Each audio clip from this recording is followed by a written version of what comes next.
Presentamos Trocha Abierta.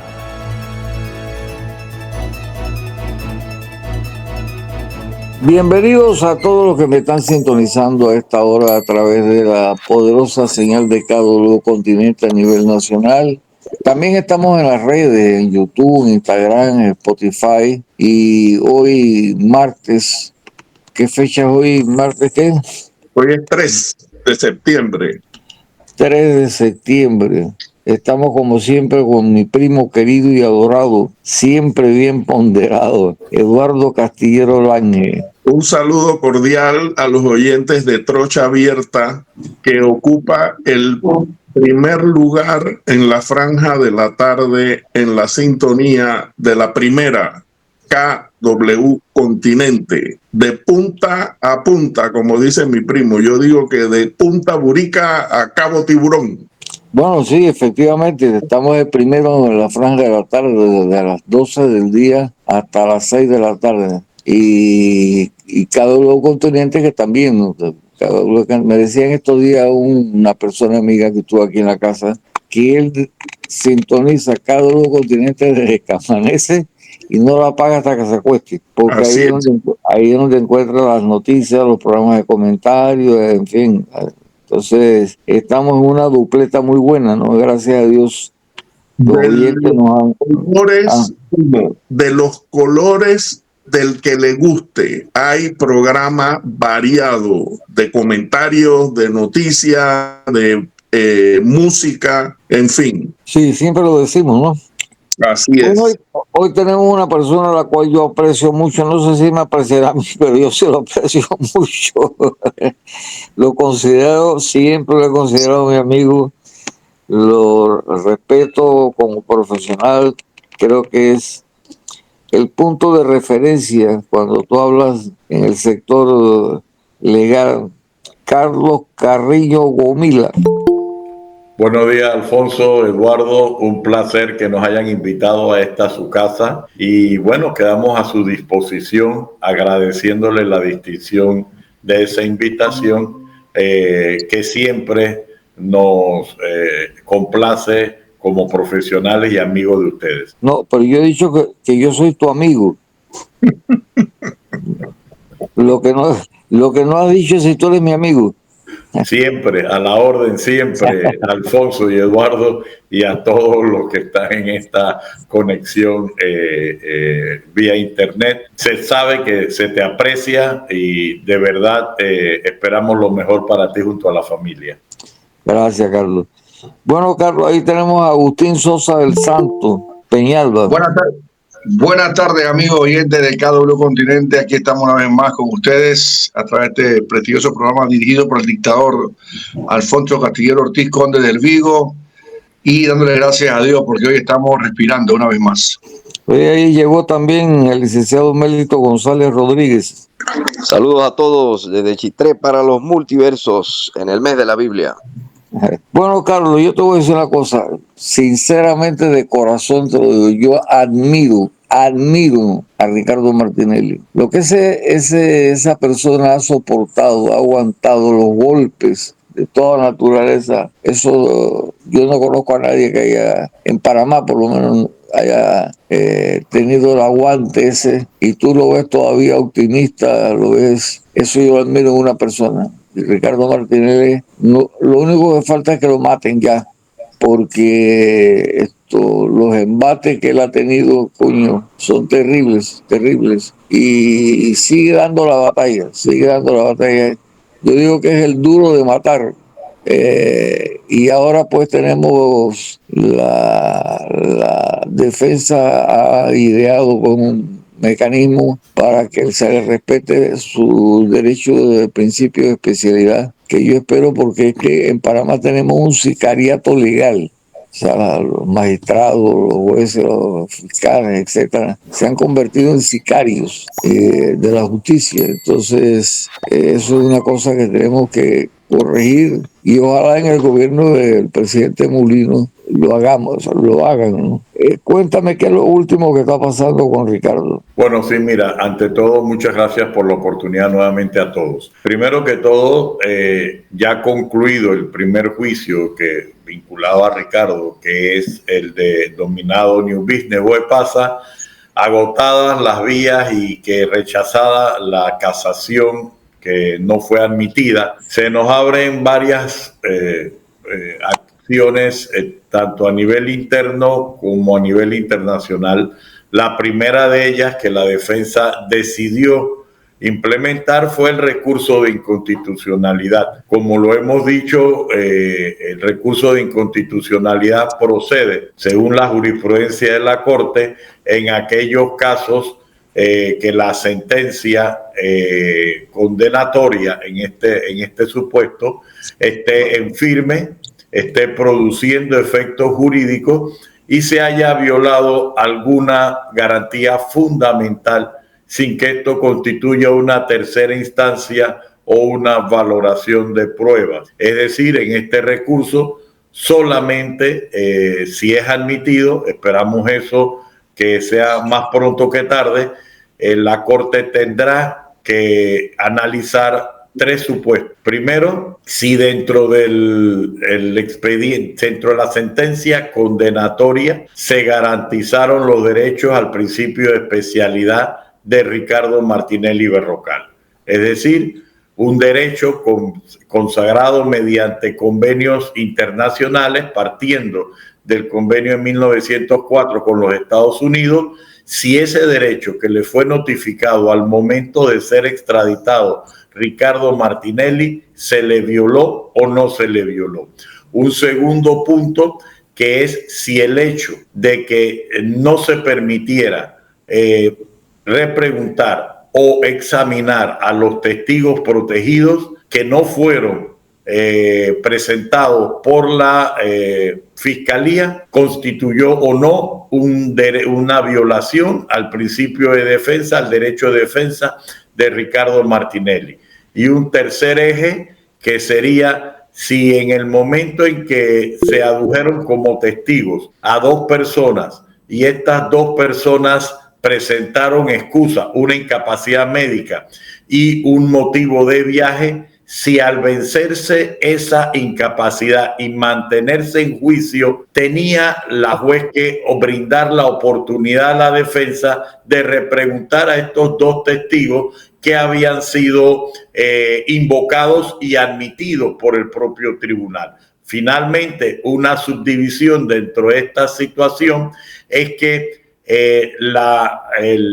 al momento de invocar las pruebas, la defensa invocó el testimonio de Julio Casla y de un señor del barrio como testigos. Estos eran personas relacionadas que fueron fundamentos del llamamiento a juicio. La juez consideró que no eran relacionados al caso y se le negó a la defensa ese derecho. Esto fue apelado y el Tribunal Superior confirmó que no tenían relación con el caso. Sin embargo, y por eso se le negó a la defensa examinarlo o hacer el contradictorio. Posteriormente nos sorprende que al momento de elaborarse la sentencia condenatoria específicamente contra Ricardo Martinelli en primera y segunda instancia, confirmado, estos señores fueron utilizados para sostener que había actos de corrupción que podían vincularse a la operación de Pasa. Si iban a usarlo para condenar a Ricardo Martinelli, es ilógico que hubieran considerado que no tenían relación con el expediente y posteriormente, acomodaticiamente, usarlos para su condena. En este sentido, estos son los tres puntos, el último subdividido en dos, que la defensa está pidiendo a la Corte que examine si se violaron las garantías fundamentales de Ricardo Martinelli. A nuestro juicio, por precedente de la propia Corte, el hecho de no permitirse el examen o el contradictorio con los testigos que son usados para condenar a una persona produce la inconstitucionalidad. En el otro sentido, en cuanto a la especialidad, es público conocimiento y que así consta en los instrumentos diplomáticos que Estados Unidos condicionó la entrega de Martinelli a que solo fuera juzgado por un caso. Esto ha sido obviado por los tribunales, principalmente por el juzgado tercero liquidador, después que fue el segundo liquidador y ahora está extinguido, esto al momento de la condena de Ricardo Martinelli Berrocal, y eso fue tratado durante el juicio y no fue permitido a la defensa. ¿Cuáles son los testigos a los cuales no se les ha dado la oportunidad a ustedes de interrogarlos o contrainterrogarlos? Bueno, identificados el señor Francolini y el señor Mirachi. Ellos dos presentaron excusa a través de su abogado, que a la postre resultó un personaje, que fue el licenciado Moore, hermano de la ex fiscal Zuleika Moore, que fue que el primer día de audiencia se presentó e hizo la presentación de las excusas correspondientes. Sin embargo, esas excusas eran por una semana y el juicio posterior a esa fecha continuaba. La defensa pidió a la juez que emitiera nuevas citaciones o que aplicara el debido proceso y se les hiciera comparecer, o que se dejara constancia de que la imposibilidad se debía a otra causa adicional. Eso por un lado. Y por otro lado, los testigos protegidos, que nunca se certificó quiénes eran, nunca se permitió el examen, y la fiscalía lo que dijo fue: hemos contactado a su abogado, que no se identificó en ese tema, se supone que era el licenciado Moore igualmente, y esto no lo hemos podido por presentar al proceso. Entonces, si no presentan los testigos de cargo, ¿cómo pueden utilizar esos mismos testimonios para condenar a Ricardo Martinelli o a cualquier persona? Eso en cuanto a los testigos. Carlos. Pero digo, dime. Una pregunta, Carlos. El hecho de la extinción del tribunal y de que pasara a la corte y lo tomara la presidenta de la corte, ¿ahí no aplicaba el que hubiera reparto o el que... ¿cómo evalúan eso? Bueno, sí, mira, refiriéndome a la inconstitucionalidad, nosotros presentamos aproximadamente a las 3:30 de la tarde nuestro recurso. El recurso, por formalidad, en este caso hubo que transcribir la sentencia, que eran más de 200 páginas, y se acompañaron pruebas por igualmente 500 páginas adicionales de documentos debidamente autenticados.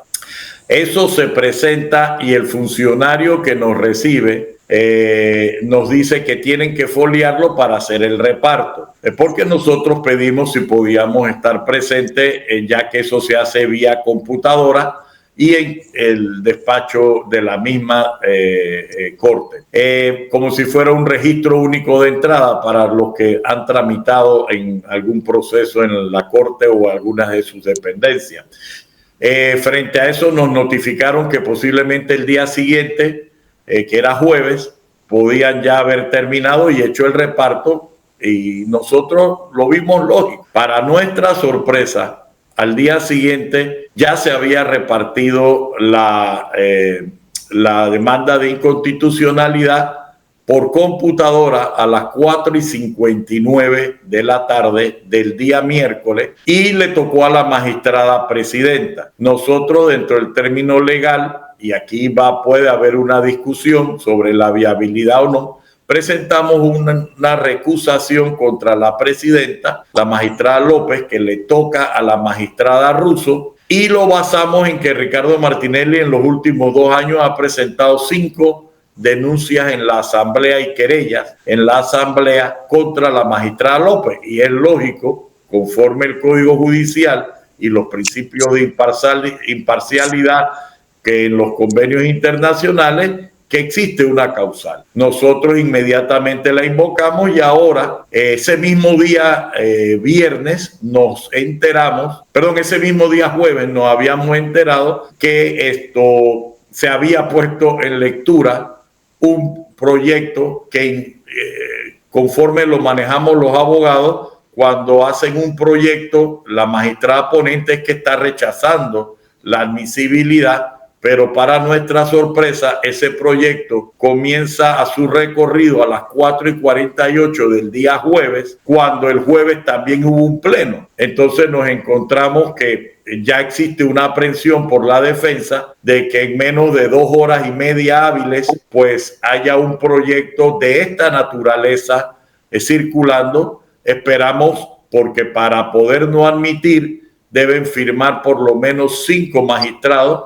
Nosotros esperamos, y es nuestra obligación profesional, que la sensatez y las bases legales, pues en esta ocasión permita que se revise vía inconstitucionalidad una sentencia que va a ser fundamento en la jurisprudencia panameña sobre el respeto a una persona, y más tratándose de un expresidente, como es el caso del señor Martinelli, y como lo ha dicho Alfonso, que ha tenido la fortaleza personal, familiar y financiera de mantenerse en esta lucha que ya cumple 10 años al final del presente año. ¿Hay alguna pregunta de parte de Mélito, de Agustín? Bueno, mientras Iba a hacer una pregunta. sorpresa que se haya hecho en horas un anteproyecto o como sea que se llame, de un documento tan voluminoso.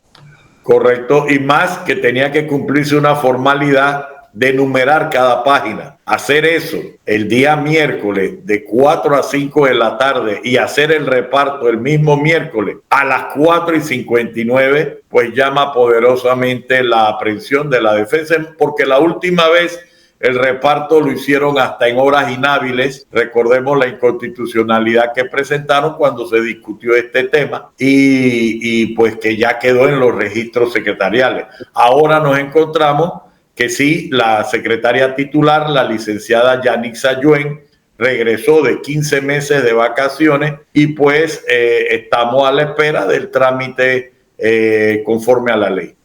Ahora, el principio de especialidad, a ustedes desde el principio han estado señalando, ¿hay alguna notificación del gobierno de Estados Unidos de que este principio quedó extinguido o sigue vigente, o no hay ninguna notificación?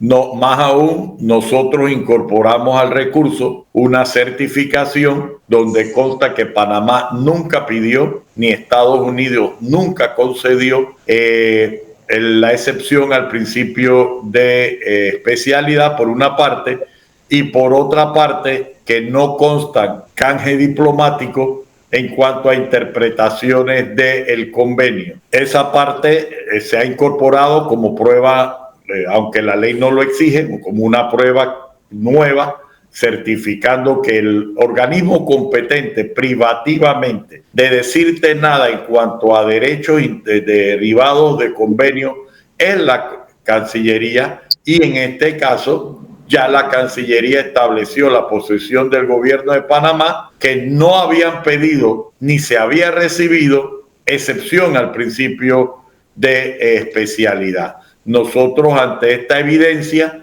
consideramos que la Corte no puede pasar por encima de esta interpretación que sienta, de conformidad a los convenios, la realidad procesal que tiene que respetársele, porque es el Estado panameño que de Estado a Estado con los Estados Unidos le reconoció el principio de especialidad por escrito, lo pidió el Departamento de Estado, lo notificó a la Embajada de Panamá, la Cancillería de Panamá se lo notificó al magistrado Mejía cuando le entregan a Ricardo Martinelli, y por otro lado, si recordemos, hubo una interacción con el magistrado Mejía en el cual la defensa le pedía acceso a una documentación que hasta la etapa intermedia se nos había negado porque tenían en reserva, y el magistrado Mejía, cuando autoriza, en este caso autorizó a la defensa a través nuestro,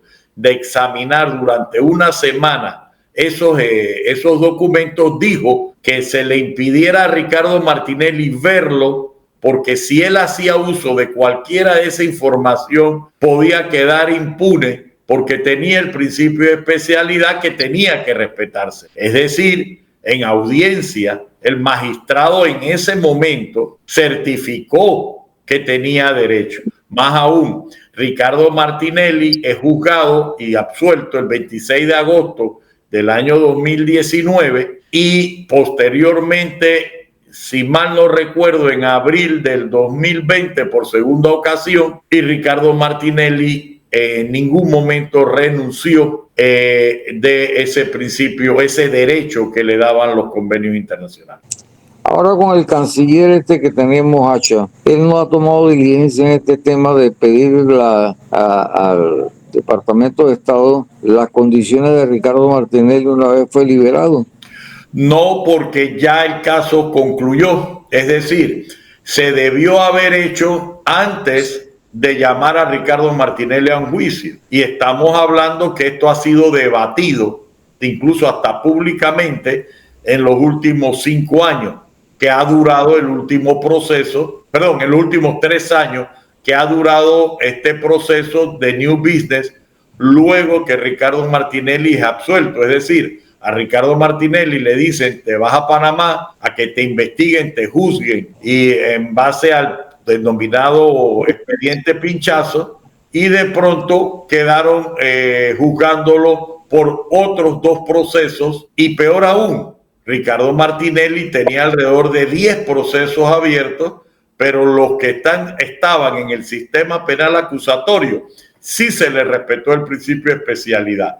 Los únicos que se han mantenido abiertos son los que tenía la juez Valoisa Martínez en el sistema inquisitivo, y esos son los que estamos debatiendo. Una pregunta, Carrillo, de comprobarse entonces que hubo violación sobre el principio de especialidad, es una primera pregunta, que había nulo todo el juicio de New Business, pregunta número 1. Pero si en el principio de especialidad establece que solamente se le puede investigar y juzgar por un solo caso, eso significaría para el conocimiento de la audiencia nuestra que cualquier otro delito que hubiese o presunto delito que haya cometido el señor Martinelli simplemente no se puede investigar y él queda impune. Es una pregunta para nosotros y los oyentes nuestros del programa. Ok, te las contesto. Cualquier hecho anterior a la extradición no puede ser juzgado Ricardo Martinelli. Ricardo Martinelli, como cualquier ciudadano, puede ser juzgado por hechos posteriores a su absolución que se hubieran realizado, es decir, disculpen la redundancia, con posterioridad, pero no por los hechos anteriores a su extradición, y menos aún que esos hechos tenían expedientes abiertos. Si tenías expedientes abiertos y estabas pidiendo la extradición,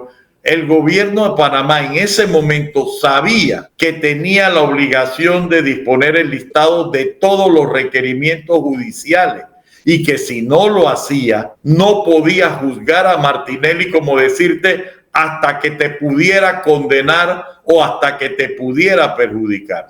Martinelli, de conformidad a los convenios, es un perseguido político. De conformidad al asilo que se le dio a él, es un perseguido político por el órgano judicial, y es el órgano judicial el que a través de este recurso de inconstitucionalidad tiene que definir si se le violaron sus derechos en estos sentidos que hemos explicado anteriormente. Eso es por una parte. Por la otra parte, no significa que Martinelli está por encima de la ley. No. Martinelli lo que tiene o tenía el derecho que se le ha violado es que no se le podía juzgar por hechos anteriores a menos que se hubiera pedido la excepción del principio de especialidad, lo cual no se hizo. Y ya tenemos la prueba preconstituida de ello. Mérito, tú que eres abogado, ¿tienes alguna pregunta? Sí. Con relación a la inconstitucionalidad, me imagino que en base a la debido proceso, ¿no? Violación del debido proceso. Claro, la Correcto, pregunta. Sí, correcto. Y el recurso de revisión, claro que tiene unos presupuestos, pero yo he estado escuchando por allí algunas situaciones, circunstancias que se han estado presentando Y eso no pudiese ser también esos elementos útiles para un recurso de revisión. Correcto. El recurso de inconstitucionalidad, a nuestro juicio, no excluye una demanda, un recurso de revisión, pero el recurso de revisión está en base a causales y la inconstitucionalidad únicamente en base a violación de principios fundamentales. Lamentablemente, y no quiero desviar a la opinión pública, por una interpretación de la Corte se aplican las causales del sistema penal acusatorio, aunque este es un caso antiguo del sistema inquisitivo. ¿Y cuál es la relevancia de esto? Que el sistema penal acusatorio no prevé como causal de revisión la violación del debido proceso, como sí lo hacía el Código Judicial anterior. Y por eso la defensa definió irnos en inconstitucionalidad. Ahora, respondiendo su pregunta, licenciado, eso no quita que si hubiera en el futuro, dependiendo de los resultados de la inconstitucionalidad, tendríamos causales posibles que sí, es verdad, existen nuevas pruebas, existen otros hechos que para nuestro juicio pueden concurrir en una causal de revisión, pero en este momento la defensa está concentrada en la inconstitucionalidad. Por noticias públicas, entendemos que otro de los condenados ya se le admitió y está en trámite un fallo de revisión porque se concretaron una de las causales.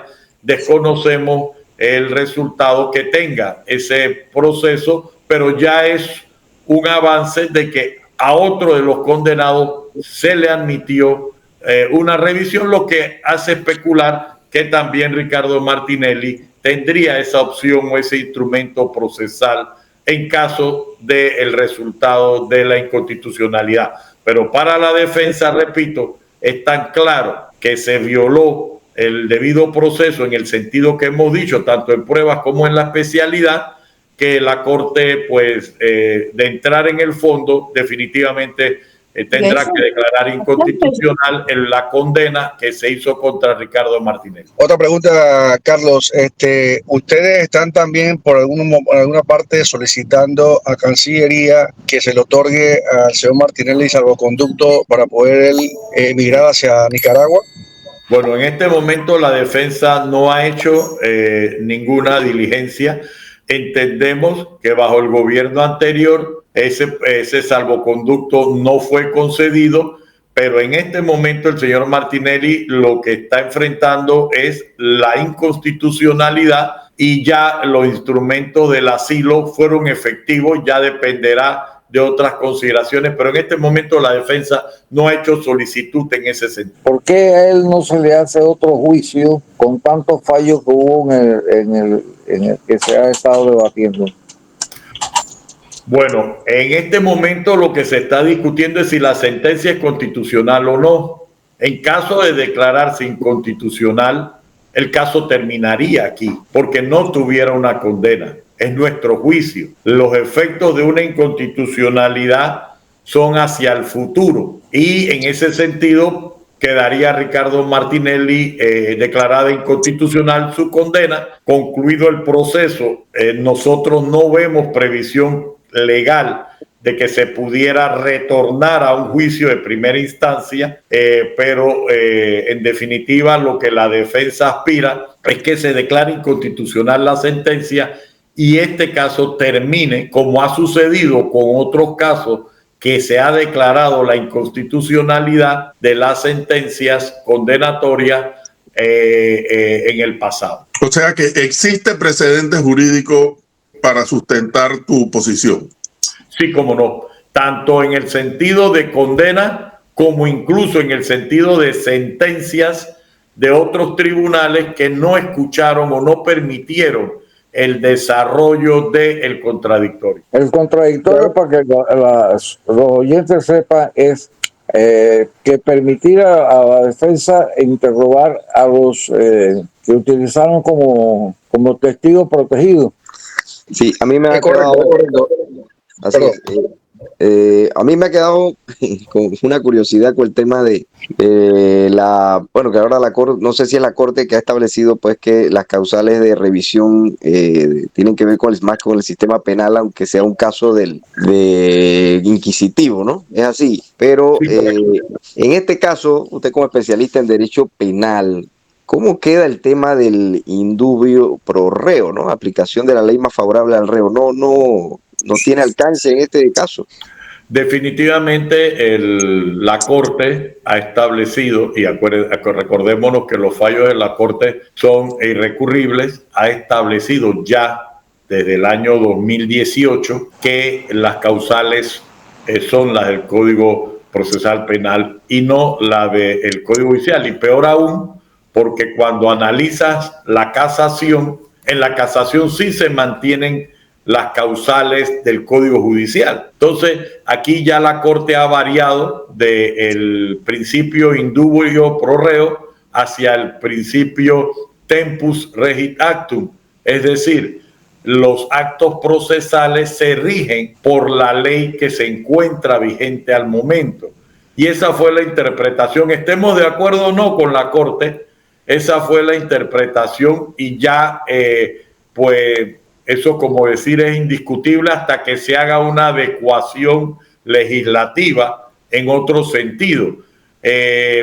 Entendemos que como abogados, como personas pensantes, uno debe suponer que toda reforma legal que sea a favor de un detenido o de un investigado debe aplicársele aunque sea a efectos retroactivos, pero ya nuestra jurisprudencia desde el 2018 en este caso y desde antes, desde el año 2001, 2002, en cuanto a fianzas de excarcelación, cuando eran quitadas el derecho a fianza, pues aplica el principio de tempus regit actum, independientemente estemos de acuerdo o no, o lo que eso lacere cualquier lógica en favor del detenido. Pero volvemos al mismo punto. ¿Ustedes creen que si ustedes solicitan que no se ha hecho una aclaración al Departamento de Estado sobre el principio de especialidad, rompería por completo la cerca esa que tiene la Corte? Es que, Alfonso, el problema está en que es una relación de Estado a Estado, primero que todo. Segundo, la Cancillería es, como voy a ponerlo, es como un mensajero de las disposiciones del órgano judicial. Es decir, tendría el órgano judicial que haberlo pedido a través de Cancillería, la excepción al Departamento de Estado. Y nosotros tenemos confirmación de que nunca se pidió. Así que si nunca se pidió y por tanto Estados Unidos nunca podía conferirlo, entonces no me puedes aplicar en contra mía violándome ese derecho cuando es el Estado el que tiene que haberle presentado a los jueces en la excepción al principio de especialidad. Sí, no nos hagamos lo ingenuo. Hay una interpretación que se ha hecho sobre una correspondencia entre la procuradora, que no era la vía diplomática correspondiente, ni podía comprometer al Estado panameño, con un funcionario del Departamento de Estado, que incluso cuando el 19 de octubre del 2020 firma una nota diciendo se interpreta que Panamá, de conformidad a su legislación, puede investigar y juzgar a Ricardo Martinelli, esa interpretación al margen del convenio es lo que nos tiene aquí, porque con una certificación de unos abogados del Departamento de Estado, resultó que este funcionario de nombre Thomas Heinemann había dejado el cargo desde junio del 2020, pero le escribe una nota al entonces canciller Alejandro Ferrer en octubre 19 del 2020. Entonces, frente a toda esta situación, sí, si tú quieres omitir lo que dice el convenio, lo que dice la Cancillería y lo que dice el Estado panameño y a lo que se comprometió con el Departamento de Estado y la certificación original, pues podemos discutirlo, pero para la defensa de Ricardo Martinelli ha quedado probado que Panamá nunca pidió, ni Estados Unidos nunca consideró levantar o excepcionar el principio de especialidad. Y por eso hemos ido a nivel constitucional. O sea, que hay una normativa que, si no me equivoco, perdón. Dime. Alfonso. Doctor Carrillo, hay una normativa constitucional que establece que el Estado panameño tiene la obligación de defender a los ciudadanos y protegerlos a nivel de cualquier situación que estén viviendo. ¿No cabería ese articulado también en la Constitución con relación a eso mismo? Porque él se violentó normativas que el Estado panameño, a través de Cancillería, debieron haber hecho de agotar todas las instancias para poder llevar un juicio justo hacia el señor Ricardo Martinelli. Esa es mi pregunta. Bueno, Estados Unidos, y se están haciendo las diligencias en ese sentido, pudiera invocar la violación al compromiso de la República de Panamá cuando aceptó la extradición de Ricardo Martinelli. Recordemos que fue un juez federal quien concedió y revisó la extradición. Eso por una parte. Por otra parte, el Estado panameño es quien está violando el principio de especialidad. Entonces, lo que nosotros pedimos es que la Corte, protectora de los derechos fundamentales de todos los panameños y extranjeros residentes en Panamá, pues proteja el derecho de Ricardo Martinelli, en este caso, como lo ha dicho el licenciado González, al debido proceso, que una de las causas es que se le violaron sus derechos en cuanto al principio de especialidad, adicional al derecho a defensa de no habérsele permitido contradecir a los testigos ni tener acceso a los mismos conformidad al proceso legal establecido. Así que esa es la discusión. En este momento sí es quirúrgica, porque estamos diciéndole a la Corte: dime si tú consideras que se puede condenar a una persona que vino con principio de especialidad y que no se le ha levantado. Dime si es constitucional que a una persona se le pueda negar, contradecir testigos y con base a esos mismos testigos se le condena.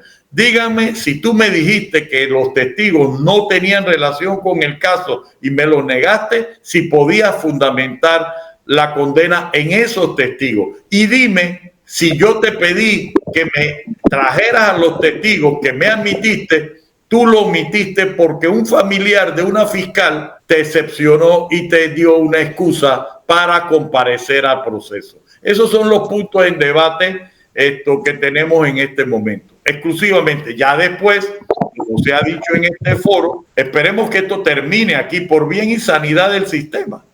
Pero si no, pues analizaremos a nivel nacional la revisión y a nivel internacional las acciones correspondientes a la violación de sus derechos. Justamente a eso me estaba llevando a la pregunta y ya veo que la contestaste, porque ustedes ahora mismo están esperando que la Corte se pronuncie y evidentemente el deseo de usted como defensa y el señor Martinelli que sea dicho que es inconstitucional lo que se violó. Entonces, ¿qué pasaría entonces? Ya usted respondió y yo le iba a preguntar eso, ¿cuáles son las otras herramientas que usted va a tener jurídicas para poder entonces pelear bajo otros niveles internacionales o nacionales con relación a ese tema? Porque dependen ustedes totalmente de la Corte, y la Corte como puede fallar a favor, pero ¿por qué no puede fallar también en contra? Bueno, nosotros lo que queremos, si falla a favor o en contra, que se siente en principio de seguridad jurídica. Lo que no podemos permitir es que a futuro un panameño sea extraditado a Panamá, se le diga que viene con la regla de especialidad y al día siguiente la Procuraduría o la Corte de turno le digan que no tenía ese derecho. O que un panameño sea juzgado. Ricardo Martinelli tuvo la bendición de que su juicio fue transmitido en directo. Para vergüenza de algunos o para reflexión de todos, se pudieron dar cuenta que la defensa pedía a los testigos. ¿Tú crees que yo fuera magistrado de la Corte y yo puedo voltear la cara a otro lado diciendo que está bien que se condenara a un panameño o a cualquier persona y no se le dejó interrogar a los testigos? O que me condenaran por testigo ofecto 01, ofecto 10 que nunca supe quiénes fueron y que no me dejaron tampoco ni en el anonimato contradecirlo. O que tú me dijeras, te niego esta prueba, pero la uso para condenarte.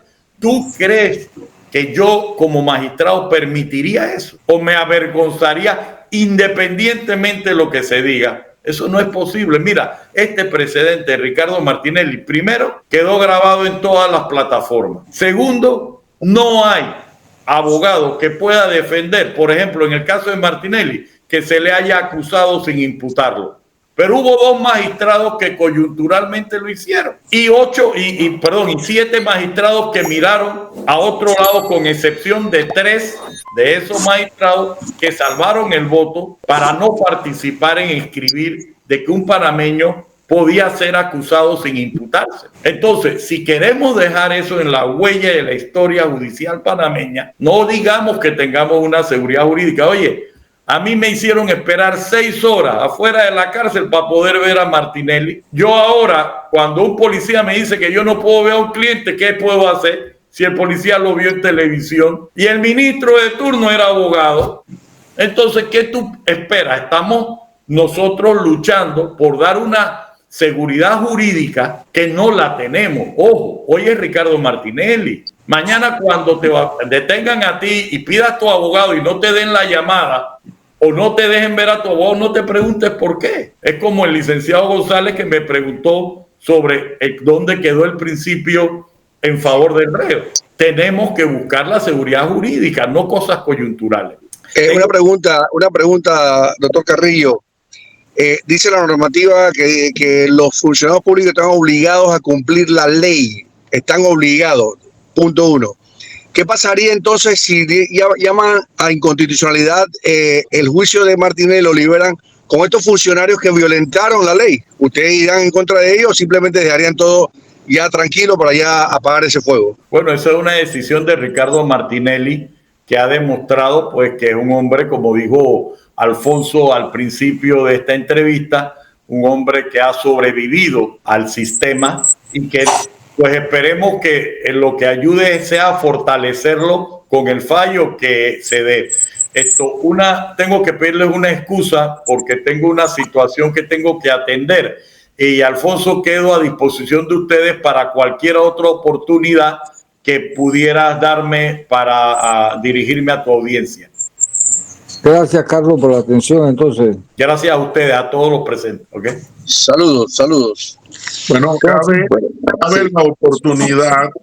la oportunidad y no importa que Carlos se haya retirado, porque la audiencia es bueno que conozca de que hubo una especie de allanamiento en Darién en la que se encontraron con una tienda tan abastecida como cualquiera de las que pudiera haber en la Avenida Central, y cuando llega el policía a decirle al administrador de la tienda de que lo que se estaba haciendo allí era ilegal, incluido la venta de internet satelital a la gente que entra por la trocha, el administrador de la tienda le dice: esto está autorizado por el SAILA, vaya usted allá a ver qué le dice el SAILA. Imagínense ustedes a dónde hemos llegado. Bueno, simplemente están copiando la conducta que asumen acá en la corte y los jueces y los fiscales y procuradores y todo el mundo. O sea, se ha convertido en una costumbre, ¿no? Bueno, pero es que lo que estamos dando es la oportunidad de que el mundo, porque no es que nosotros, el mundo se está dando cuenta de la morisqueta de administración judicial que existe en la República de Panamá. ¿Quién va a venir aquí a qué? Bueno, a mí sí me ha llamado poderosamente la atención esa, ¿cómo diríamos? Posición de la Corte. Para una parte se aplica o debe aplicarse siempre el sistema penal acusatorio, pero por otra parte se puede aplicar el sistema anterior, ¿no? Son cosas que los abogados, pues, técnicamente nos preguntamos, ¿no? ¿Cómo es posible que se tome una decisión que realmente, en nuestra humilde opinión, pareciera violentar un principio que también es constitucional, que es el principio del indubio pro reo, o la ley más favorable al reo, ¿no? Esas son cositas que la verdad que dejan mucha duda y preocupaciones. Lo triste del delito es que es dependiendo del reo. Pareciera ser, definitivamente. Yo lo que te digo es que no es cualquiera que tiene la fortaleza que ha tenido Martinelli. No solamente la fortaleza, Alfonso, sino que cuando tú que estás dentro del rodeo ese, te encuentras de toda la injusticia que tú estás viendo, tú tienes que ir hasta el final al máximo. La gran ventaja que él tiene, que es un hombre económicamente solvente para poder llevar, como dijo bien el doctor Carrillo, 10 años de lucha, por él mismo lo dijo, y la solvencia económica que él tiene para poder llevar eso, porque no cualquiera puede llevar esa hasta el final. Un ciudadano común y cualquiera y silvestre simplemente estuviera preso en este momento y no hay nada que hacer. Pero eso va a quedar como evidencia y se puede usar como jurisprudencia un tema de ese tipo para que no se vuelva a repetir situaciones como tal, porque sabemos que la mano negra estuvo involucrada en esos temas de Sean Martinelli, y eso realmente hay que sanarlo, pero también debería castigarse a aquellos ciudadanos panameños que se prestaron para esa sinvergüenzura, para que aprendan con cárcel que si usted va a administrar justicia en nombre de la República de Panamá, usted tiene que hacer las cosas correctamente, quien sea. No importa el nivel social que tenga la persona, tú tienes que actuar en debido proceso para que las personas o queden condenadas por un delito que haya cometido o simplemente queden absueltas totalmente. Pero aquí sabemos claramente que la justicia se mueve de acuerdo al vaivén político u económico. Y eso es una situación que no podemos negar y que lo estamos viendo todavía y que no ha habido ese cambio porque recientemente en el gobierno anterior la Corte perdonó a un tatán de diputados que violentaron la Constitución y los diputados cerraron capítulos, precisamente lo dijo el doctor Carrillo, donde el mismo Martínez le ha presentado acusaciones contra la presidenta magistrada con relación a temas de delito y simplemente cerraron los casos. Entonces ahí tú te das cuenta que es necesario también que en este país la Corte no pueda sentenciar o juzgar a los diputados y los diputados a la Corte, porque se ha prestado esto para muchas sinvergüenzuras. Hombre, dime, Mérito. No, y cobra más vigencia lo que ayer iniciamos en este mes de la Biblia, ya que la Biblia, y aclaro, ayer yo dije que era Abraham Lincoln, pero fue George Washington. Estuve revisando el primer presidente de los Estados Unidos que dijo: no se puede dirigir rectamente una nación sin Dios y la Biblia, ¿no? Más o menos, palabras más, palabras menos, ¿no?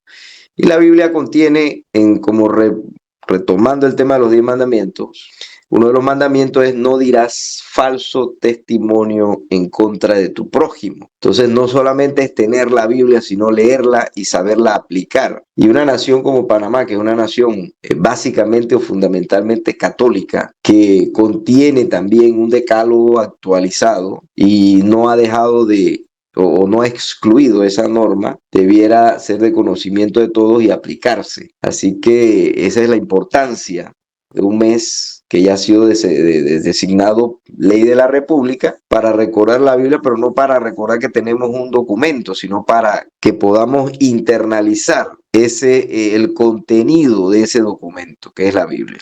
Mira, Melito, perdón, y te interrumpo un poquito. Desde el gobierno de Varela, con la primera llamada Dama de la República, incluyendo el gobierno anterior, quisieron introducir a los niños el tema de la ideología de género. A eso lo querían hacer a tambor batiente. Sin embargo, la materia que debían poner por moral, que la eliminaron, era religión, y que posiblemente incluso, ¿por qué no hacen lo mismo con relación a introducir dentro de los colegios o la primaria al igual la Biblia. Entonces ahí te das cuenta que hay una contradicción entre una cosa y la otra. Si bien es cierto que la normativa que fue creada por el gobierno, creo que fue el de Varela, si no me equivoco, con un diputado que creo que era evangélico, y eso pasó, de la misma manera debieron también darle la prioridad a que eso se dé dentro de la escuela. Pero tú sabes que si nos vamos al mundo espiritual, las garras del infierno son las que quieren introducir cosas que realmente vayan en contra de los principios precisamente de la Biblia, y eso es lo que se hace normalmente. Pero para una cosa sí es buena y para otra cosa es mala. Tú le estás pidiendo peras al horno. Lo que yo sigo insistiendo es que la definición de sicariato judicial es lo que se aplica aquí. Realmente aquí ha habido una mafia, sicarios encargados de aniquilar al acusado. Inclusive se vio muy claro cuando trataban de imposibilitar a Mulino para que corriera como presidente. O sea, eso estaba obvio, claro, de que era el temor de que un ungido de Martinelli llegara a ser presidente. O sea, hicieron todo. Faltando unos días nada más. Lo que está haciendo Alfonso es reforzando lo que estoy diciendo hace un ratito atrás.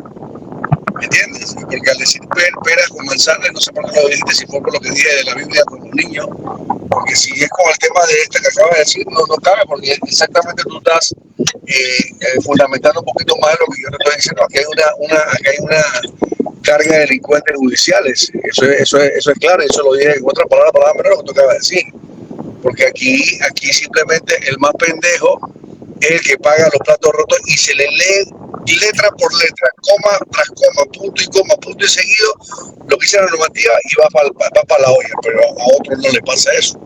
Aquí hay una injusticia más que todo de alto nivel, porque la justicia para los bajos niveles sí llega prontamente y simplemente llegaste y te condenaron, pero cuando ya vienen de alto perfil, que es lo que yo vengo siempre diciendo, es ahí donde todos decimos en este programa, lo hemos dicho constantemente, que aquí realmente con las acusaciones que se puedan dar de violaciones y cualquier tipo de situación que vaya en contra de la normativa, aquí simplemente se aplaude. Entonces entramos en un principio que dice la Biblia, y lo dijo el Señor: a lo bueno le diremos malo y a lo malo le diremos bueno. Y eso es lo que está pasando hoy en día, y cada día esa posición se va fundamentando más al punto de que tenemos que aceptar condiciones sexuales que van en contra de todo principio bíblico, ni siquiera principios de Agustín Sosa o Morales, sino bíblicos. Bueno, si nos vamos a eso, bueno, tendremos que pensar que Dios permitió pues que Mulino fuera el candidato presidencial y permitió que triunfaran las elecciones, porque no era que solamente los candidatos opositores tenían un pánico, sino que la propia justicia, corte, llámese corte, lo que sea, estaban que temblaban. Y por esto se volvió internacional el tema del impedimento a Molino, que creo que no le salió la jugada como ellos querían. No es que no es que creo, es que no le salió la jugada como ellos querían. Pero bueno, lamentablemente hemos llegado al final del programa. Antes de terminar, acaba de decir un principio bíblico también con relación a la presidencia del señor Molino. Para mañana podemos hablarlo de este tema. Ya, pues. Nos tenemos que despedir en compañía del santo Agustín Sosa Peñalba, del licenciado Mélito González Rodríguez, de mi primo querido y adorado Eduardo Castillero Lange, de este servidor Alfonso Castillero. Y yo tuvimos el agrado, placer de contar con el abogado Carlos Carrillo, abogado principal de Ricardo Martinelli. Hasta mañana entonces, si la voluntad de Dios así lo quiere. Amén, que así sea.